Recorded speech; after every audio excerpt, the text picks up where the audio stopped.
సదాశివసమారంభాం వ్యాసశంకరమధ్యమాం అస్మదాచార్యపర్యంతాం వందే గురుపరంపరాం. విష్ణు సహస్రనామంలో 21వ శ్లోకం. ఈ 21వ శ్లోకానికి మనం ఇవాళ అందులో ఉన్నటువంటి నామాలు, వాటి వైశిష్ట్యం ఏంటో తెలుసుకుందాం. మరీచిర్దమనో హంస సుపర్ణో భుజగోత్తమ హిరణ్యనాభ సుతప పద్మనాభ ప్రజాపతి. ఇవి నామాలు దీంట్లో. కాబట్టి దీంట్లో మొట్టమొదటిది మరీచి. మరీచిర్ అంగిరాశ్చ అత్రి పులస్త్య పులః క్రతుః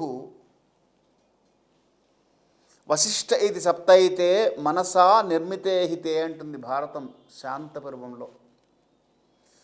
వీరంతా సప్తర్షులు, మానసపుత్రులు అని. నారాయణుడికి మానసపుత్రులు వీరంతా కూడా. అందులో మొట్టమొదటి వారు మరీచి మహర్షి. కాబట్టి సప్తర్షులలో ఉన్నటువంటి మహర్షులలో మొట్టమొదటి వారైనటువంటి మరీచి మహర్షి ఆయనే. కాబట్టి మరీచి. శంకర భాష్యం ఏం చెప్తుంది? తేజస్వినామపి తేజ స్యాత్ మరీచి. తేజస్వినాం తేజ స్యాత్ మరీచి అంటే ప్రకాశవంతులలో ప్రకాశవంతుడు మరీచి. అందరిలోకెల్లా మహాప్రకాశవంతుడు. ఎవరా మహాప్రకాశవంతుడు?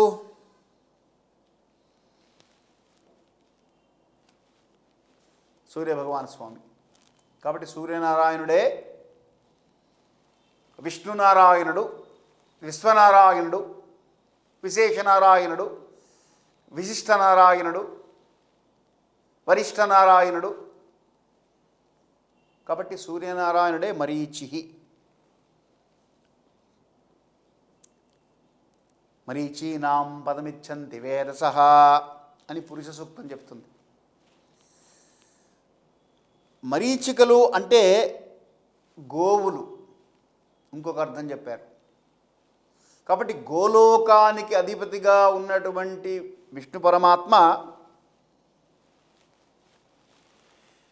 ఆయన పదాన్ని గనక మనం ఆశ్రయిస్తే గోలోకానికి తీసుకువెళ్ళిపోయేవాడు గనక మరీచీనాం.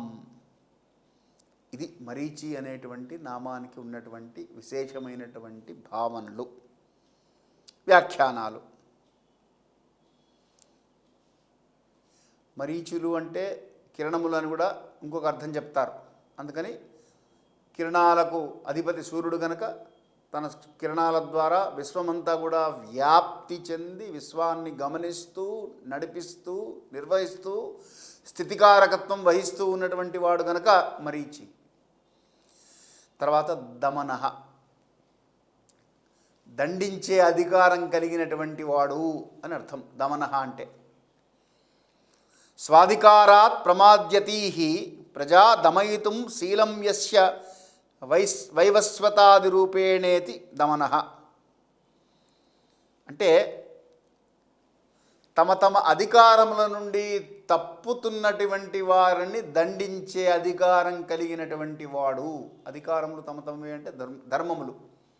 అందుకనే శ్రేయాన్ స్వధర్మో విగుణః పరధర్మాత్వనుష్ఠితాత్ అని చెప్పిన కారణం అది. విగుణోపి స్వధర్మో శ్రేయః అంటే కొద్దిగా తక్కువగా చేసుకున్నా కూడా ఈ పూజలో ఏమన్నా లోపాలు వస్తాయేమో అని భయంగా ఉంది గురువుగారు, అందుకని పూజ చేయడం మానేశానంటుంటారు. అలా మానమని చెప్పలా. నీకు వచ్చినంతగా, వచ్చిన విధంగా నువ్వు చేసుకుంటూ వెళ్ళు. నేను ఎవరో ఒకళ్ళు చూసి నిన్ను ఏదో ఒక రోజు కరెక్ట్ చేస్తారు. వాళ్ళు కరెక్ట్ చేసినప్పుడు ఆయన ఏమిటి నాకు చెప్పేదనే భావంతో ఉండకు.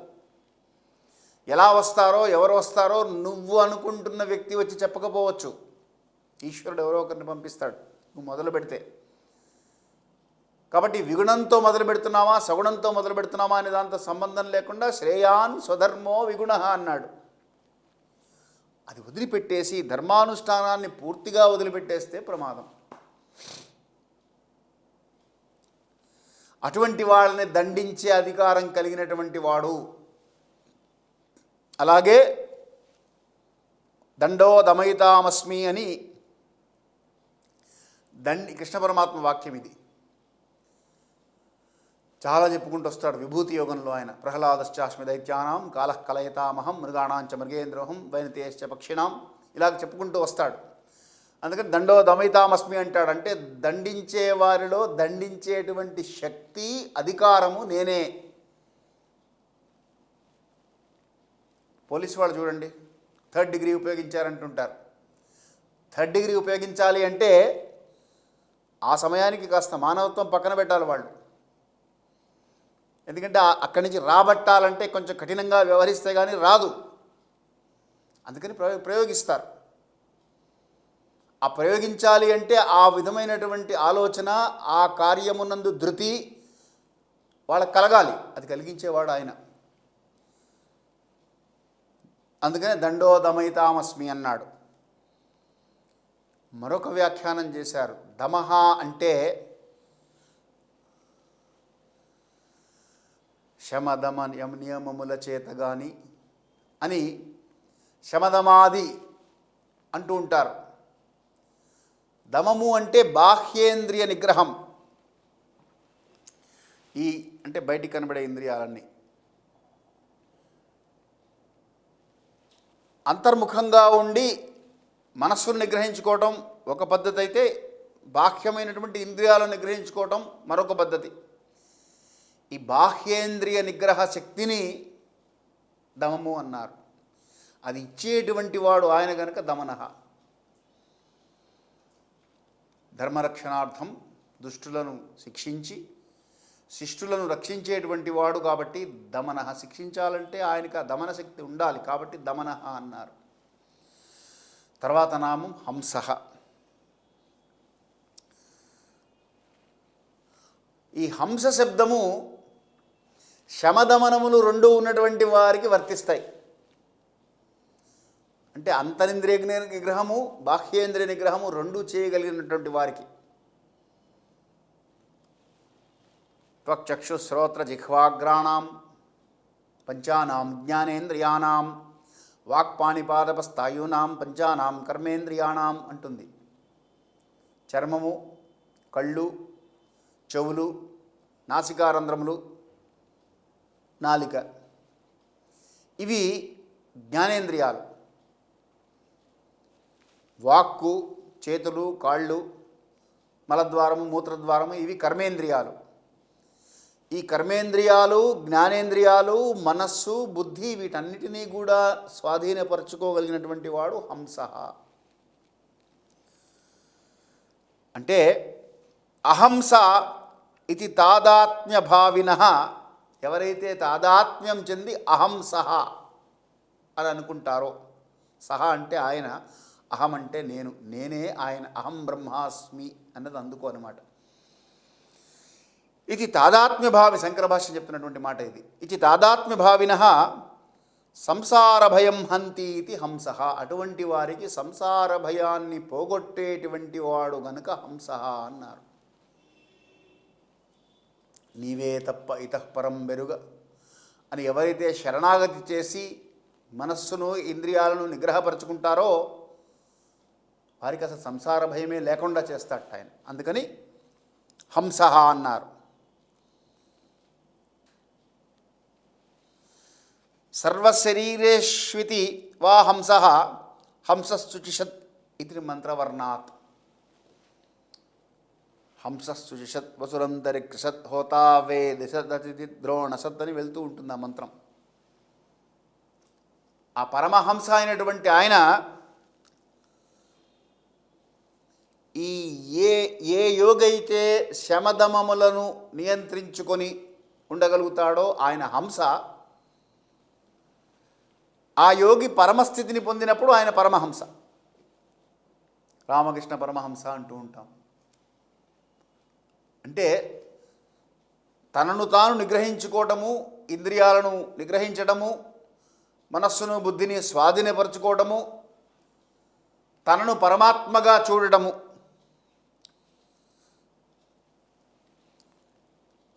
సోహం అనేటువంటి దాని నుంచి హంస అనేటువంటి పదం వచ్చింది. ఈ సోహం అంటే పాలను నీటిని వేరు ఎలా అయితే హంస చేస్తుందో అలా అశాశ్వతమైనటువంటి దాన్ని శాశ్వతమైనటువంటి దాన్ని, సత్యమును అసత్యమును సత్ అసత్ అంటుంటారు. బ్రహ్మసత్యం జగన్మిథ్య. కాబట్టి జగత్తులో ఉన్నదంతా మిథ్య అనేటువంటి ఎరుకతో ఉండేటువంటి వాడు. మనకు కూడా ఒకసారి చెప్పినప్పుడు ఎవరైనా చెప్తే తెలుస్తుంది, కానీ వెంటనే మర్చిపోతాం మళ్ళీ. ఆ మరపు లేకుండా నిరంతరము ఎప్పుడూ ఆ ఎరుక భావన కలిగి ఉండేటువంటి వాడు కాశీఖండము ఒక అద్భుతమైనటువంటి వ్యాఖ్యానం చేస్తుంది. హకారంబున బహిర్గమనంబును సకారంబున అంతర్గమనంబును చేయుచు హంసహంసయను ప్రణవాక్షరం మూలభూతంబగు నజపామంత్రంబున్.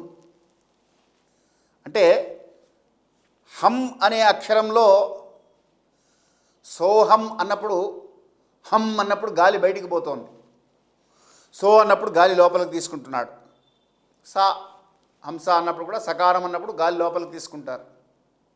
మనకు తెలియకుండా అప్రయత్నంగా ఈ జరిగిపోతూ ఉంటుంది. ఇది మూలభూతమైనటువంటి అజపా మంత్రము అంటుంది దీన్ని కాశీఖండం. దీన్ని మానవుడు 21,600 సార్లు రోజుకి చేస్తాడు, తనకు తెలియకుండా తాను అని. మనం ఊపిరి పీల్చి ఊపిరి వదిలిపెట్టేస్తే దాంట్లో హంస, ఆ సోహం అనేటువంటిది నడుస్తుంది. దాంట్లో హంసో హంసో అన్నది క్రమంగా అది సోహం సోహం, అక్కడి నుంచి హంస హంస అయిపోయింది.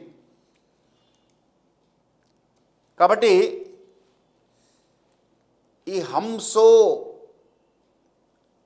హంలో అమ్ము, సోలో ఓ, ఈ ఓ అమ్ కలిపితే ఓంకారం వచ్చింది. కాబట్టి మానవుడు అప్రయత్నంగా ఆ జపం చేస్తూ ఉంటాడు. దాని ద్వారా తానే హంసస్థితిని పొందుతాడు. ప్రతి మనిషి కూడా ఎప్పుడు భగవంతుడి యందు మనస్సు పెట్టి ఈ అజపా మంత్రము చేస్తూ ఉంటే మనస్సు నిలవాలి. ఏది చేసినా త్రికరణ శుద్ధిగా చేయాలి కదండి. మనోవాక్కాయ కర్మములు అన్నారు. మనస్సు, వాక్కు, కాయము 3 కలిపి చేస్తేనే త్రికరణ శుద్ధి ఏర్పడుతుంది. త్రికరణ శుద్ధిగా ఎవరైతే చేస్తారో అప్పుడు ఆటోమేటిక్గా హంస స్థితికి చేరుకుంటారు. అందుకనే సూర్యుడిని హంస శుచిసత్ వసురం దరిక్షసత్ హోతా వేరిసత్ అని స్తోత్రం చేస్తాం మాధ్యాహ్నిక సంధ్యావందనం అప్పుడు. అంటే ఆయనట పొద్దున్నుంచి సాయంకాలం దాకా హంసలాగా మెల్లమెల్లగా నడుస్తూ నడుస్తూ నడుస్తూ పొద్దున్న మధ్యాహ్నం సాయంకాలం, పొద్దున్న మధ్యాహ్నం సాయంకాలం, పొద్దున్న మధ్యాహ్నం సాయంకాలం, పొద్దున్న మధ్యాహ్నం సాయంకాలం మనకు తెలియకుండానే కాలాన్ని హరించేస్తూ ఉన్నాడు. సో ఆయన యొక్క నడక అట్లా ఉంటుంది. హంసలాగా మెల్లమెల్లగా మెల్లమెల్లగా కదులుతూ ఉన్నాడు, కానీ కాలాన్ని హరిస్తున్నాడు. హంస శబ్దానికి ఇన్ని వ్యాఖ్యానాలు చేశారు. అందుకనే అన్నమయ్య ఒక కీర్తన చేశారు. దిబ్బలు నెట్టుచు చేరినది దిగో ఉబ్బు నీటిపై ఒక హంస, ఉబ్బు నీటిపై ఒక హంస అని వీటన్నిటిని తోసుకుంటూ తోసుకుంటూ తోసుకుంటూ ఒక హంస మానస్సులో ఉండేటువంటి మానసిక హంస ప్రయాణం బయలుదేరింది అని ఆయన. అందుకనే హృదయంలో ఉండేటువంటి ఆత్మను హంసతో పోలుస్తారు. ఎందుకంటే ఆత్మకు తెలుస్తాయి సత్యమేది అసత్యమేది, నిజమేది అబద్ధమేది, శాశ్వతమేది అశాశ్వతమేది, ఇవన్నీ తెలుస్తాయి. దాని ప్రకారంగా ఆత్మ తెలుసుకుంటుంది, కానీ మనస్సు లాగుతూ ఉంటుంది వెనక్కి. కాబట్టి దీనివల్ల మనిషి మారిపోతూ ఉంటాడు అని. కాబట్టి హంస శబ్దానికి ఇన్ని వ్యాఖ్యానాలు ఉన్నాయి. ఇవన్నీ కూడా విష్ణునామ తత్వములే కనుక, విష్ణుతత్వాలే కనుక విశ్వం విష్ణుర్వ షట్కారో దగ్గరే మనం విశ్వమంతా వ్యాప్తి చెందిన విష్ణుతత్వాన్ని చెప్పుకున్నాం సమస్తము ఆయనే అని. కాబట్టి ఆయనలో ఇవన్నీ ఉన్నాయని. తర్వాత సుపర్ణః. సుపర్ణః, పర్ణములు అంటే రెక్కలు, సు అంటే మంచి రెక్కలు కలవాడు అని అర్థం. మామూలుగా ఈ నామము శోభనం పర్ణం యస్యేతివా సుపర్ణః. అందమైన కాంతివంతమైనటువంటి రెక్కలు కలిగినటువంటి వాడు అని మనం మామూలుగా వ్యాఖ్యానం చేయవచ్చు దీనికి. ఎలా ఉన్నట్ట? ఒక పక్షిలాగా ఆకాశంలో అందమైన రెక్కలతో ఎగురుతున్నాడు అని చెప్తున్నారు. ఎవరది ఎగిరేది? సూర్యుడు. మళ్ళీ చూడండి ఎన్ని చోట్ల మనకి సూర్యుడితో అనుసంధానం అవుతుందో విష్ణువు. అందుకని అసావాదిత్యో బ్రహ్మ అన్నది వేదం. అసౌ అంటే అదుగో ఆదిత్య, ఆదిత్యుడు అంటే సూర్యుడు, బ్రహ్మ ఆయనే బ్రహ్మ. బ్రహ్మ అంటే పరబ్రహ్మ, చతుర్ముఖ బ్రహ్మగారు కాదు. చతుర్ముఖ బ్రహ్మగారు వేరు. నిర్గుణ నిరాకార నిరంజన నిర్వికల్పమయమైనటువంటి పరబ్రహ్మ స్వరూపము సూర్యుడు. కాబట్టి అసవాదిత్యో బ్రహ్మ, అదుగో ఆదిత్యుడు, ఆయనే పరబ్రహ్మ స్వరూపము అని చెప్పింది. కాబట్టి సూర్యుడిని చూస్తున్నాము అంటే పరబ్రహ్మ దర్శనమైనట్లు. అందుకే భారతదేశం గొప్పది అన్నారు. ఎందుకు అంటే 12 గంటల పాటు సూర్యుడు ఉంటాడు. మీరు యూరోప్లోకి వెళ్ళారంటే అడ్వర్టైజ్మెంట్లు కనబడతాయి, హోర్డింగ్లు పెద్ద పెద్దగా. ముఖ్యంగా కొన్ని లండన్ లాంటి సిటీల గురించి ప్రమోట్ చేస్తూ టూరిజంలో we have 210 days of sunshine అని, we have 365 days of sunshine అని మనం కూడా అక్కడ కాంపిటీషన్ పెట్టాలి. నిజానికి అక్కడికి వెళ్ళి భారతదేశానికి ఉన్న గొప్పతనం అదండి. మీరు ఎవరితోడన్నా కదిలించండి, ఏ శాస్త్రవేత్తనన్నా ఏ సబ్జెక్ట్లో అన్నా కదిలించండి, ఏదో ఒక వైశిష్ట్యత ఉంటుంది. మొన్న ఒక వాతావరణ శాస్త్రవేత్త వచ్చారు మన దానికి. ఆయన మాట్లాడుతూ ఆయన చెప్పారు, భారతదేశానికి గొప్పతనం ఉంది. ఒక భారతదేశంలోనే ఒక 6 నెలలు గాలులు అట్నుంచి ఇటు వీస్తాయట, మళ్ళీ ఒక 6 నెలలు ఇట్నుంచి అటు వీస్తాయట. ఒక్క భారతదేశానికి మాత్రమే ఈ యునిక్నెస్. 190 దేశాలు ఉన్నాయి, మిగతా వాటికి లేవు. అందుకని ఈ దేశంలో పుట్టడమే గర్వం, ఈ దేశంలో పుట్టడమే అదృష్టం, ఈ దేశంలో పుట్టడమే యోగం అన్నారు. భగవంతుడు ఎంచుకున్నటువంటి దేశం ఇది. భూమండలం మీద తపస్సు చేసుకోవడానికి అనువైనటువంటి ప్రదేశం ఏది అని ఋషులందరూ అడిగితే విష్ణు భగవానుడు తన చక్రాన్ని వదిలిపెట్టాడని, అది తిరిగి తిరిగి తిరిగి భూమండలం అంతా తిరిగి వచ్చి ఇక్కడ నైమిసారణ్యంలో పడిందని. నైమిసారణ్యం యొక్క వైశిష్టత అటువంటిది. ఎందుకు పడింది ఇండియాలోనే? ఎక్కడో పడచ్చు కదా, పడకుండా ఇక్కడే ఎందుకు పడింది అంటే ఈ భారతదేశం గొప్పతనం అది. ప్రపంచానికి పూజా గది భారతదేశం. కాబట్టి సుపర్ణ, ఆ పక్షిలాగా ఆకాశంలో మెల్లమెల్లగా కదులుతూ సూర్యుడు ఆయన రూపంలో ఉన్నాడు అని. మామూలుగా సుపర్ణ అంటే గరుత్మంతుడు అంటాం. ఆయన వినత కుమారుడు, మహాపరాక్రమవంతుడు. గరుత్మంతుడి గురించి ఇంద్రలోకం వెళ్ళి అమృతం తెచ్చిన మహావీరుడు ఆయన. వజ్రాయుధం, ఇంద్రుడి వజ్రాయుధం కూడా ఆయన ఏమీ చేయలేకపోయింది. ఎందుకు? ప్రహ్లాదశ్చాస్మి దైత్యానాం కాలః కలయతామహం మృగాణాం చ మృగేంద్రోహం వైనతేయస్య పక్షిణాం. వైనతేయుడు అంటే వినతి కుమారుడైనటువంటి గరుత్మంతుడు, సుపర్ణ ఆయన. అటువంటి విభూతి కలిగినటువంటి వాడు గనక విష్ణు అంశతో ఉన్నటువంటి వాడు గరుత్మంతుడు. ఋగ్వేదంలో ఒక రుక్కు ఉన్నది, ఇంద్రం మిత్రం వరుణం అగ్నిమహోరథో దివ్య సుసపర్ణ గరుత్మాన్ అని. ఇంద్ర మిత్రావరుణులు అగ్ని ఇత్యాదులచే ఆరాధింపబడినటువంటి వాడు గరుత్మంతుడు అని. సుపర్ణ అంటే విష్ణు స్వరూపంగా ఆరాధించారు. రామాయణంలో మనకి ఒక వృత్తాంతం కనబడుతుంది. యుద్ధకాండలో నాగాస్త్రంతో వాళ్ళు బంధింపబడతారు రామలక్ష్మణులు ఇద్దరు.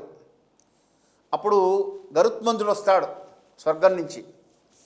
వచ్చి వాళ్ళని బంధ విముక్తులు చేయగలిగింది ఒక గరుత్మంతుడు మాత్రమే. నాగాస్త్రాన్ని ఛేదించగల శక్తి గరుత్మంతుడికి మాత్రమే ఉంటుంది. కాబట్టి ఆయనే రావాలి, ఆయనే వచ్చి చేయాలి. అప్పుడు వచ్చి రామలక్ష్మణుని సృజించగానే మళ్ళీ వాళ్ళకి ఆ బంధనాలు తెగిపోతాయి. దివ్యత్వం వస్తుంది, అమరత్వం వస్తుంది, వీరత్వం వస్తుంది, శూరత్వం వస్తుంది, తేజస్సు మళ్ళీ వచ్చేస్తుంది. ఆశ్చర్యపోతాడు రాముడు కూడా. చూసి ఆయన్ని కో భవాన్, మీరెవరు అని అడుగుతాడు రామచంద్రమూర్తి. మనం గుర్తుంచుకోవాల్సింది రాముడు మానవ రూపంలో ఉన్నటువంటి విష్ణువు. ఆయన విష్ణువు అని ఆయనకు తెలియకూడదు. తెలిస్తే రావణ సంహారం జరగదు. కాబట్టి రాముడికి తెలియదు తాను విష్ణువు అని. అందుకని ఎవరు మీరు అని అడుగుతాడు. కో భవాన్ రూపసంపన్న దివ్యస్రగనులేపన వసానో విరజే వస్త్రే దివ్యాభరణభూషిత. మీరెవరు దివ్యమైనటువంటి పుష్పమాలలు ధరించి ఉన్నారు, రూపసంపన్నం విశేషంగా ఉన్నది, దివ్య తేజస్సుతో ఉన్నారు, చందనాద్యనులేపనములన్నీ కూడా రాసుకొని పూసుకొని ఉన్నారు, మీరు దివ్యమైనటువంటి అలంకారాలు కలిగి ఉన్నారు, మీరు ఎవరు అని అడుగుతారు. అడిగితే నేను నీ ప్రియమిత్రుణ్ణి రామా, నీకు బయట తిరిగే ప్రాణం లాంటి వాడిని అని చెప్తారు ఆయన. అందుకని సుపర్ణ ఆయనే. అంటే గరుత్మంతుడిలో శక్తి విష్ణు శక్తే కాబట్టి సుపర్ణ. తర్వాత నామం భుజగోత్తమ. భుజగములచే గమనము కలది, భుజములచే గమనము కలది భుజగము. అంటే సర్పములు అవి భుజములతో నడుస్తూ ఉంటాయి కాబట్టి భుజగములు అన్నారు వాటిని. వాటిల్లో ఉత్తముడు మనకి సర్పాణామస్మి వాసుకి అనంతశ్చాస్మి నాగానాం అని చెప్పాడు. దివ్య సర్పములు 8 ఉన్నాయి. అనంత, వాసుకి, తక్షక, కర్కాటక, శంఖ, కుళిక, పద్మ, మహాపద్మములు అనేటువంటివి. అందులో అనంతుడు అనేటువంటి ఆయన భూభారాన్ని మోస్తున్నాడు, మనకి తెలుసు ఆ విషయం. అంతేకాకుండా విష్ణువుకి శయ్యగా కూడా ఆయనే ఉన్నాడు, అనంతుడు అనేటువంటి ఆయన. వాసుకి ఈ మందర పర్వతానికి అమృతమదన సమయంలో తాడుగా పనిచేసింది. శేషువు విష్ణువుకు పాన్పు, అలాగే పన్నగసాయి అనేటువంటి నామంతో కూడా ఉన్నాయి. అందుకని సుపర్ణుడు మంచి రెక్కలు కలిగినటువంటి వాడు కనుక శేషువు మంచి భుజములు కలిగినటువంటి వాడు అని చెప్తారు. అంటే సుపర్ణుడేమో మంచి రెక్కలు కలిగినటువంటి వాడు, ఇంతకుముందు నామం. ఇందులో మంచి భుజములు కలిగినటువంటి వాడు శేషువు. అందుకని ఆదిశేషువు అని స్వామివారిని స్తోత్రం చేస్తుంటాం. ఒకరేమో వాహనమైనారు, ఒకరేమో పాన్పైనారు ఆయనకు. ఇది భుజగోత్తమ నామం. భుజగేన గచ్చతాముత్తమో భుజగోత్తమ అని శంకర భాష్యం. అంటే భుజములతో నడుచేటువంటిది, గమనము కలిగినటువంటిది, వాటిల్లో ఉత్తమమైనటువంటి వాడు కనుక భుజగోత్తమ. తర్వాత హిరణ్యనాభ.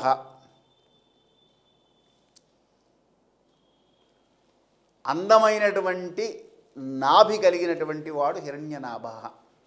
పద్మనాభ చెప్పుకున్నాం మనం. ఇక్కడ హిరణ్యము అంటే బంగారంతో కూడా పోలుస్తారు. బంగారములాగా మెరుపు మెరిసేటువంటి నాభి అంటే మూలం. ఈ విశ్వసృష్టికి విశ్వానికి మూలమైనటువంటి ప్రదేశము ఆయన నుండే వచ్చింది కనుక అది తేజసామపి తేజస్మీన్ అని చెప్పుకున్నాడు కదా భగవద్గీతలో. లోకంబులు లోకేశులు లోకస్తులు తగినది పెంచీగటి కవ్వలు ఇవ్వండి ఏకాకృతి అయి వెలుంగు. ఆ వెలుగుతూ ఉంటాడు కనుక ప్రకాశం అటువంటిది. అందులో ఆ సృష్టి బీజములన్నీ నిక్షిప్తమై ఉన్నాయి ఆ నాభిలో. అక్కడి నుంచే సృష్టి ప్రారంభమవుతున్నది. అక్కడి నుంచే మళ్ళీ లయం సమయంలో అన్నీ అందులోకి వెళ్ళిపోతున్నాయి. కాబట్టి అది విశేషమైనటువంటి నాభి కనుక హిరణ్యనాభ అన్నారు. ఈ జగత్తంతటికి ఆయనే మూలముగా నడిపిస్తూ తన నాభిలో అన్ని పెట్టుకుని కడుపులో పెట్టుకుని దాచుకోవయ్యా అంటుంటాం కదా, అదనమాట విషయం. ఆయన కడుపులో పెట్టుకుని దాచుకుంటాడు అవసరం వచ్చినప్పుడు. సుతపాహ అంటే గొప్ప తపస్సు కలిగినటువంటి వాడు. బదరికాశ్రమే నరనారాయణ రూపేణ శోభితం తపశ్చరతీతి సుతపాహ. తపస్సు అంటే ఏమిటి అన్నారు. వృతం తపః, సత్యం తపః, శృతం తపః, శాంతం తపః, దమస్తపః, శమః తపః, దానం తపః, యజ్ఞం తపః, భూతపః, భువస్తపః అని మహానారాయణ ఉపనిషత్తు చెప్తుంది. ఇవన్నీ తపస్సులేనయ్యా. తైత్తిరీయ ఉపనిషత్తు ఉపదేశం కూడా చేస్తుంది నిజానికి. ఏమని? ఋతంచ స్వాధ్యాయ ప్రవచనే చ సత్యంచ స్వాధ్యాయ ప్రవచనే చ తపశ్చ స్వాధ్యాయ ప్రవచనే చ దమశ్చ స్వాధ్యాయ ప్రవచనే చ శమశ్చ స్వాధ్యాయ ప్రవచనే చ. ఇలాగా అగ్నిహోత్రంచ అగ్నించ అగ్నిహోత్రంచ అతిథియశ్చ ఇలా పెడుతూ ఉంటుంది అది. అంటే ఋతం అంటే ఏమిటి అంటే శాస్త్రవిహితమైనటువంటి కర్మలను ఆచరించటం ఋతం. విహితము అంటే శాస్త్రం ఎలా చెప్పిందో అలా చేయడం, అంతేగాని మనకు తోచినట్లుగా చేయడం కాదు. శాస్త్రం ఎలా చెప్పిందో అలాగే చెయ్యాలి. మాకు ఎలా తెలుస్తుందండి అంటుంటారు కొంతమంది. ఎలా తెలుస్తుందండి? తెలుసుకుంటే తెలుస్తుంది. తెలుసుకోవాలి. నువ్వు నీ ప్రయత్నం నువ్వు చేయాలి. నువ్వు ఏమి ప్రయత్నం చేయకుండా మాకు ఎలా తెలుస్తుందండి అంటే, ఇవాళ సాధనాలు విశేషంగా ఉన్నాయి. పూర్వం రోజుల్లో లాగా లేదు ఇప్పుడు. ఇప్పుడు గూగుల్ ఉంది, చాట్ జీపీటీ ఉంది, కోపైలట్ ఉంది, ఇంకో అడిషనల్ పైలట్ వస్తుంది. రేపు కావాలంటే వింగ్ కమాండర్ వస్తాడు, ఇంకొకరు ఎవరో వస్తారు. టెక్నాలజీ ఎంత పెరిగిపోతుంది, అన్నీ అందుబాటులో ఉన్నాయి. మనకు కావాల్సినవన్నీ దొరుకుతున్నాయి. ఏ సినిమా ఎక్కడ నడుస్తుందో వెంటనే తెలుసుకుంటాం. దాని ప్రొడ్యూసర్ ఎవరు, దాని డైరెక్టర్ ఎవరు. పనికిమాలిన ఫుట్బాల్ ప్లేయర్ వస్తే వాడికి 10 లక్షలు ఇచ్చి దానికోసం మనం వెళ్ళి మన దాంట్లో 10 లక్షలు ఇచ్చి మరి 60 మంది ఫోటోలు తీసుకున్నారట. నాకు ఆశ్చర్యం వేస్తుంది. ఫుట్బాల్ ప్లేయర్ తోటి మనం ఫోటోలు తీసుకోవడం ఏంటండి? జగద్గురువులు వచ్చినప్పుడు వారితో పాటు నమస్కారం పెట్టి వారికి 10 రూపాయలు ఇచ్చి నమస్కారం పెడదామనేటువంటి ఆలోచన మనకు కలగడం లేదు. కాబట్టి రాదు అని అనకండి, అనుకోకండి. ప్రయత్నం మనం చెయ్యాలి. చేస్తే తెలుస్తుంది. తప్పకుండా తెలుసుకునే మార్గాలు ఇవాళ చాలా ఉన్నాయి. శాస్త్ర విజితమైనటువంటి కర్మలు చేసి శాస్త్రం ఎలా చెప్పిందో అలా మన జీవితాన్ని గడుపుకుంటే ఆఖరి నిమిషం వరకు ఆనందంగా ఉంటాం. అంతకంటే ఏం లేదు. ఆయనకు వచ్చేది ఏం లేదు దాంట్లో. మనం ఎలా ఆనందంగా ఉండాలో చెప్పారు ఆయన. దాన్ని వదిలిపెట్టేసి మనం అనారోగ్యము, ఆందోళనలు, tension, stress, anxiety, fear, depression ఇవన్నీ కొని తెచ్చుకుంటున్నాం.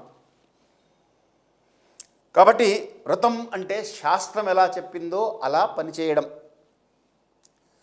సత్యంచ స్వాధ్యాయ ప్రవచనేచ. సత్యం తపః అన్నారు. తపస్సు, సత్యంను తపస్సు చేయన్నారు. సత్యం అంటే ఏమిటండి? మామూలుగా అందరూ నిజం మాట్లాడడం అంటారు. ఇక్కడ వ్యాఖ్యానకారులు ఏం చెప్పారంటే, సత్యం అంటే మనస్సులో ఉన్నటువంటి ఆలోచన కర్మలోకి తీసుకురా, వాక్కుతో చెప్పు. కర్మణ్యేకం మనస్యేకం వచస్యేకం మహాత్మనః. కర్మణ్యన్యం మనస్సన్యం వచస్సన్యం దురాత్మనః అన్నారు. అంటే మనసులో ఒకటి ఉంచుకొని బయటకు ఒకటి మాట్లాడావనుకో, నువ్వు సత్యం పలుకుతున్నట్టు కాదు, సత్యవ్రతం ఆచరిస్తున్నట్లు కాదు. ఎన్ని సత్యనారాయణ స్వామి వ్రతాలు చేసినా వృధానే. సత్యనారాయణ స్వామి వ్రతం యొక్క ఉద్దేశం ఏమిటి అంటే, దాంట్లో ప్రతి కథలో మీకు కనబడేది అంశం ఏమిటి అంటే, సత్యమునే వ్రతముగా ఆచరించినటువంటి వారు. కాబట్టి సత్యము అది తపస్సు. దమశ్చ శమశ్చ. దమం అంటే ఏమిటి చెప్పుకున్నాం, బాహ్యేంద్రియ నిగ్రహం. శమం అంటే అంతరింద్రియ నిగ్రహం. ఇవన్నీ కూడా తపస్సులే. దీనికోసమే ఉపవాసాలు, వ్రతాలు, నోములు ఇవన్నీ పెట్టింది. వాటి యొక్క మూల లక్ష్యాన్ని వదిలిపెట్టేసి రిచువల్ మీద ఫోకస్ ఎక్కువ పెడుతున్నాం. ఉద్దేశం మీద, లక్ష్యం మీద వదిలిపెట్టేసి. అది తెలుసుకోవాలి ముందు. అందుకని ఈ నామం మనకి విశేషంగా అవన్నీ తెలియజేస్తుంది. ధర్మో రక్షతి రక్షిత అంటే ధర్మాన్ని కాపాడేటువంటి వాడు ఆయన. కనుక ఆయన కోసం ఎవరైతే తాపత్రయపడుతున్నారో వాళ్ళని ఆయన కాపాడుతాడో అని అర్థం. ఇవన్నీ ఆచరిస్తే ధర్మాన్ని ఆచరిస్తున్నట్లే. కనుక ధర్మో రక్షతి రక్షిత అన్నారు. తర్వాత పద్మనాభ అంటే పద్మములాగా విశేషమైనటువంటి, ఆకర్షణీయమైనటువంటి, గుండ్రమైనటువంటి నాభి కలిగినటువంటి వాడు. అప్రమేయో హృషికేశ పద్మనాభో అమర ప్రభు దగ్గర చెప్పుకున్నాం మనం ఈ పద్మనాభ అనేటువంటి శబ్దానికి. ఇక్కడ మళ్ళీ ఎందుకు వచ్చింది అంటే, హృదయ పద్మంలో ఉన్నటువంటి పద్మనాభుని నువ్వు ప్రార్థన చెయ్యి. ఆ విశేషమైనటువంటి నాభి కలిగినటువంటి ఆయన, పద్మము వలె గుండమునైనటువంటి నాభి కలిగినటువంటి స్వామి ఎక్కడున్నాడు అంటే నీ హృదయ పద్మంలోనే ఉన్నాడు. ఆయన్ని అక్కడే ఉంచుకో. ఈశ్వర సర్వభూతానాం హృదయసే హే అర్జున తిష్టతి. నా హృదయంలో లేడు అని నేను అనుకుంటే ఆయన వెళ్ళిపోడు, ఆయన ఉంటాడు. నీవా రసూకవర్తన్వి పీతావాహ స్పష్టనోపమా తస్యా శిఖాయా మధ్యే పరమాత్మా వ్యవస్థిత స బ్రహ్మ స శివ స హరిశ్చేంద్ర సోక్షర పరమస్వరాట్ అని చెప్తున్నది వేదం. కాబట్టి ఆయన అక్కడ ఉన్నారు కాబట్టి పద్మనాభ పూర్ణస్వరూపంతో ఆయన అక్కడ ఉంటున్నాడు. అందుకనే పూర్ణమిదం పూర్ణమిద పూర్ణాత్ పూర్ణముదచ్యతే పూర్ణస్య పూర్ణమాదాయ పూర్ణమేవావశిష్యతే అని పూర్ణస్వరూపంగా భగవంతుని చెప్తారు. ఇంకొక అర్థం చెప్పారు, పద్మం అంటే జ్ఞానం అండి. ఈ జ్ఞానమే మూలముగా కలిగినటువంటి వాడు. నాభి అంటే మూలస్థానం కదా, కాబట్టి జ్ఞానమే మూలముగా కలిగినటువంటి వాడు ఆయన కాబట్టి పద్మనాభ అన్నారు. అంటే జ్ఞాననిధి, జ్ఞానము కావలసిన వాళ్ళకి కావలసినంత జ్ఞానం ఇవ్వగల సమర్థత కలిగినటువంటి వాడు కనుక పద్మనాభ. ఇప్పుడు మనకి ఏదైనా కావాలంటే ఎవరిని అడుగుతామండి? ఎవరి దగ్గర ఏముంటే వాళ్ళని అడుగుతాం. అది జ్ఞానం కావాలంటే జ్ఞాననిధిని అడగాలి. ఆయన దగ్గర జ్ఞానం ఉంది కాబట్టి జ్ఞాననిధి ఆయన, కాబట్టి పద్మనాభ. తర్వాత ప్రజాపతి, ప్రజానాం పతి పిత ప్రజాపతి అంటుంది శంకర భాష్యం.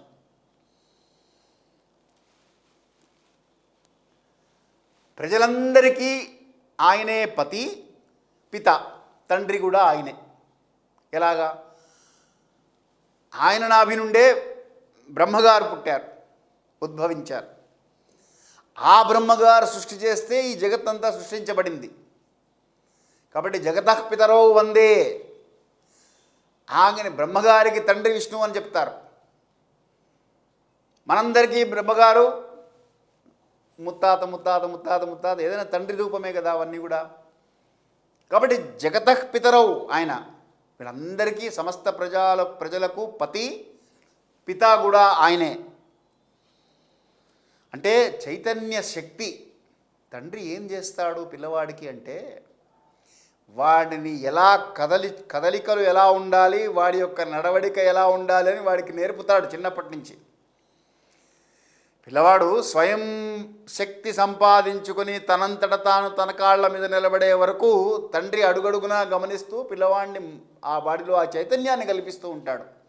అలాగే విష్ణు భగవానుడు సమస్త ప్రజలలో ఆ చైతన్యాన్ని కల్పిస్తాడు కనుక ప్రజాపతి. ఇది ఆఖరి నామం ఈ శ్లోకానికి. తర్వాత శ్లోకంలోకి వెళదాం.